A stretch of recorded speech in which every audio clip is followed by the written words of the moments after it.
कश्मीर में हम पिछले 3 साल से देख रहे हैं जो हमारे जर्नलिस्ट के साथ सलूक किया जा रहा है। आप फहाद शाह की बात कर लीजिए, सजाद गुल की बात है, और कई ऐसे जर्नलिस्ट हैं जिनको जेलों में बंद किया गया है। तो आज BBC जो दुनिया में एक बहुत ही ज़्यादा मोतबर, बहुत ही क्रेडिबल न्यूज़ एजेंसी मानी जाती है, और ख़ासकर जब उन्होंने वो जो डॉक्यूमेंट्री बनाई गुजरात राइट्स पे, उसके बाद उन पे इस तरह का रेड होना, तो ये पूरी दुनिया में जो है हिंदुस्तान की साख को जख्म पहुंचाते हैं, बदनाम करते हैं। और साथ ही में ये जो बीजेपी वाले विश्व गुरु की बात करते हैं, तो वो एक्सपोज हो जाता है कि हमारे मुल्क जिसको मदर ऑफ डेमोक्रेसीज कहा जाता है वो कहाँ पर है इस वक्त। यहाँ है, चाहे वो जर्नलिस्ट हो, एक्टिविस्ट हो, पॉलिटिशियन हो, उसके साथ क्या सलूक किया जाता है। एक गुंडागर्दी का माहौल है, मगर ये गुंडागर्दी जो है ये जम्मू कश्मीर से शुरू हुई, और अनफॉर्चुनेटली उस वक्त जो पूरे मुल्क की, चाहे वो नेशनल इंटरनेशनल जो न्यूज़ एजेंसीज थी, उन्होंने कोशिश की। जम्मू कश्मीर में इन्होंने बंदूक के बलबूते पे हर चीज़ कर रहे हैं, हर चीज़ को जो है they are enforcing everything through the barrel of gun. They have, threatened people into silence through the barrel of gun। तो हिंदी का भी वही है कि जो हमारी असली लैंग्वेज है यहाँ उर्दू, हमें हिंदी से कोई दुश्मनी नहीं है, मगर जो हमारी अपनी लैंग्वेज है, being a Muslim majority state, हमारी अपनी लैंग्वेज उर्दू है, तो उसके बजाय आप हिंदी पढ़ाते हैं। अगर इनमें दम है तो साउथ में ये करके दिखाएं, वहाँ तो घबराते हैं हिंदी का नाम लेने से। और यहाँ जो है जो सारा वो माइट इज राइट, वो तो खुद कहते हैं हम बात नहीं करते, हम जुमले बोलते हैं। उनका तो ऑन रिकॉर्ड है, जब उनसे पूछा गया कि आपने कहा था 15 लाख रुपए हर गरीब के अकाउंट में जाएगा, 2 करोड़ रुपया हर साल लोगों को मिलेंगी, उन्होंने कहा इलेक्शन में ऐसे जुमले कहे जाते हैं। तो ऐसे में उनकी बात का मैं क्या जवाब दूं कि स्टेटहुड, पहले मुझे बताइए, जो हिंदुस्तान की हिस्ट्री में पहले ऐसे होम मिनिस्टर हैं जिन्होंने एक स्टेट से यूनियन टेरिटरी बना दिया, और अब वो इस बात को डाइवर्ट करने के लिए जो इस वक्त अडानी का मसला है, बाकी मसले हैं, जो उन्होंने फ्रॉड किए हैं, जो उन्होंने पूरे मुल्क के बैंकों को लूट के पूरे मुल्क की इकोनॉमी को इस वक्त पुट एट स्टेक है, उसका अब दिवालिया निकालने की उस पे राह पे हैं। तो उन सब चीज़ों से अटेंशन डाइवर्ट करने के लिए उनको जम्मू कश्मीर से अच्छी कोई जगह ही नहीं मिल सकती है कि जब भी अटेंशन डाइवर्ट करना हो तो जम्मू कश्मीर में कुछ ना कुछ करो, जैसे डेमोलिशन ड्राइव चल रही है। तो मेरा तो ये भी कहना है अपने लोगों से कि जम्मू कश्मीर की ज़मीन जम्मू कश्मीर के लोगों की है। मैं जम्मू कश्मीर के लोगों को ये बताना चाहती हूँ, अपनी ज़मीन का कंट्रोल ले लो अपने हाथों में, चाहे वो हमारी मोहल्ला कमेटीज़ हैं, चाहे हमारी पंचायतें हैं, चाहे दूसरे हैं। अपनी ज़मीन के यहाँ की ज़मीन के मालिक यहाँ के लोग हैं। स्टेट होता है, we are a stateless people, हमारी इस वक्त कोई रियासत भी नहीं है, कुछ भी नहीं है। तो ऐसे में हमारे मालिक हमारे लोग हैं, और उनको अपनी ज़मीन का जो कस्टडी है अपने हाथ में लेनी चाहिए। इस तरह से वो हमें एनक्रोचर का नाम दे, कि नाजायज़ कब्जे करने वालों का नाम दे। पहले तो एंटी नेशनल बुलाते थे, अब नाजायज़ कब्जावर करके बुलाते हैं। हम नाजायज़ कब्जावर नहीं है, ये हमारी ज़मीन है, इस पे हमारा कंट्रोल है, और लोगों को इसका कंट्रोल लेना चाहिए, चाहे वो घास चराए हो, चाहे वो शामलियात हो, चाहे वो कस्टोडियन लैंड हो, चाहे वो स्टेट लैंड हो, ये यहाँ के लोगों को। एलजी मैं तो वही कह रही हूँ कि यहाँ तो अंधा कानून, यहाँ तो कॉन्स्टिट्यूशन की बालादस्ती ही नहीं है, यहाँ तो कोई कानून ही नहीं चलता है। आज तो बैंक्स ने भी शुरू कर दिया, अभी तो डिमोलिशन ड्राइव, ऑलरेडी गरीबों के घर तोड़े जा रहे हैं, उनके दुकानें तोड़ी जा रही हैं, सब कुछ बर्बाद हो रहा है। और यहाँ से बैंक्स ने भी शुरू कर दिया है लोगों को नोटिस भेजना कि जो प्रॉपर्टी मॉर्गेज में है उसके बारे में आप हमारे साथ फैसला करो, या पूरा पैसा दो, या हम आपका जो है मकान मकारा ले लेंगे। ये तो एक बाज़ाब्ता एक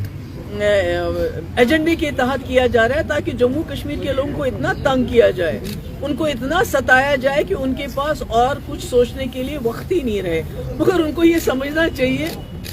कि एक सेंटिमेंट है जम्मू कश्मीर में, जो रेजोल्यूशन ऑफ कश्मीर प्रॉब्लम चाहता है, जो चाहता है कि हम इस मुल्क के साथ बराबरी के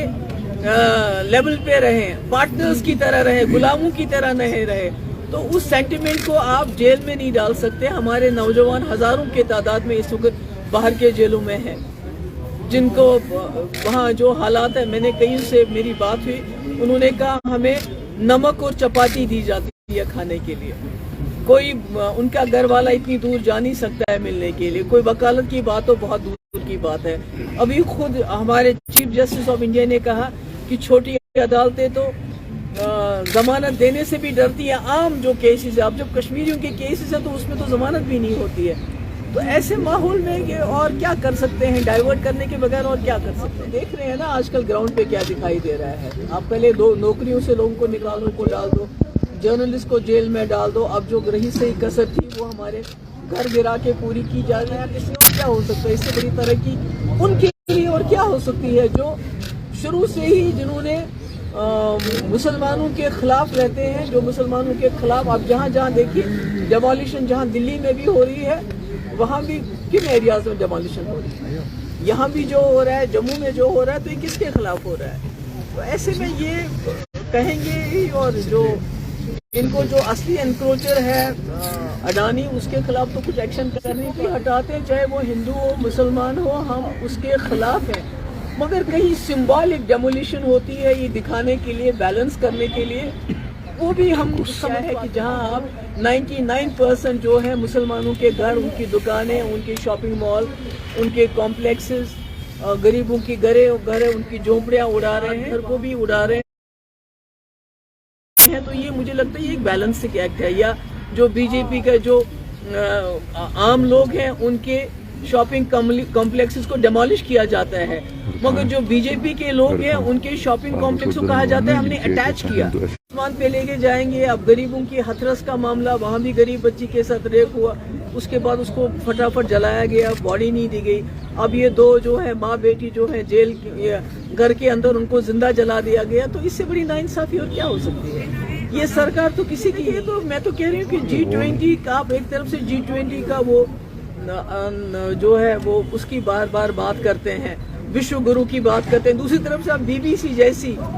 جو کریڈیبل ایجنسی ہے، نیوز ایجنسی ہے، اس پہ چھاپا مارتے ہو، اس پہ ریڈ کرتے ہو، تو میسج کیا جاتا ہے باہر؟ دوسری طرف سے غریبوں کے گھر ڈیمالش کر رہے ہو، تو اس کا میسج کیا جاتا ہے باہر؟ اس کا میسج بہت خراب جاتا ہے کہ جو ہندوستان ہے وہ آگے جانے کے بجائے پیچھے جا رہا ہے، اور یہ کوئی کشمیر نہیں ہے جہاں گھاس چرائی کے نام پہ، انکروچمنٹ کے نام پہ آپ لوگوں کے گھر ڈیمالش کر رہے ہو۔ یہ BBC ہے، BBC، جس کی اتنی کریڈیبلٹی ہے کہ دنیا کے کسی کونے میں جائیے، ایک غریب آدمی سے لے کے امیر آدمی اس کی BBC کی مثال دیتے ہیں، تو آپ نے اس کے ساتھ چھیڑا، اس کی کانسیکوینسز ہمارے جو ملک کی جو چھوی ہے اس کے لیے بہت۔ یہ ایک چیز چل رہی ہے، اس کو جو میں نے پہلے بھی کہا، جو غریب لوگ ہیں جن کے گھر اجاڑے جا رہے ہیں، جن کے گھر ڈیمالش کیے جاتے ہیں، ان کے پاس ایک پرٹیکولر پارٹی کے لوگ جاتے ہیں، ان کو کہتے ہیں آپ ہمارے ساتھ مل لیجئے، ہم آپ کی جو زمین ہے وہ ریگولرائز کروائیں گے۔ تو یہ وہی ایک ٹیکٹک ہے، کیونکہ جب ان کو لگا کہ کشمیری لوگ جو ہیں وہ ہمارے جانسے میں نہیں آ رہے ہیں، تو اب ان کو تھریٹن کر کے، بلیک میل کر کے کہ آپ کا گھر گرا دیں گے، آپ کی دکانیں گرا دیں گے، اگر آپ ہماری پارٹی جوائن کرو گے تو آپ کو کچھ نہیں کرے گا۔ یہ غریبوں سے ووٹ اور امیروں سے نوٹ کی بات چل رہی ہے، جو فیصلہ بہت سوچ سمجھ کے کیا تھا، اور شاید یہ جو آج سچویشن ہے لوگوں کو بچانے کے لیے کیا، کچھ ایسا نہیں رہا۔ جب تک آپ نے سرکار رہی آپ کی، تب تک آپ نے ان کو ہاتھ نہیں لگانے دیا 370 کے، آپ نے سرکار میں ان کے ہاتھ باندھ دیے، سرکار بھی چلے گی اور انہوں نے سارا جموں کشمیر کو اجاڑ دیا، تو انہوں نے تو بچانے کی۔ میں تو BJP نہیں ہوں کہ لوگوں کی زبان پہ میں تالا لگا لوں، لوگوں کو پورا حق ہے، وہ مجھے کرٹیسائز کر سکتے ہیں، ان کو کرنا بھی چاہیے، اس میں کیا بات ہے، وہ کریں گے، مگر میں اس بات پہ سٹینڈ ہوں کہ میرے والد نے بہت بڑے مقصد کے لیے یہ فیصلہ کیا تھا، اور جب تک ایجنڈا آف الائنس تھا، اور جب تک 3 سال ہم رہے، ہم نے 370 کے ساتھ چھیڑنے نہیں دیا، یہاں لوگوں کے ساتھ چھیڑنے دیا، یہاں تک کہ مجھے بار بار کہا گیا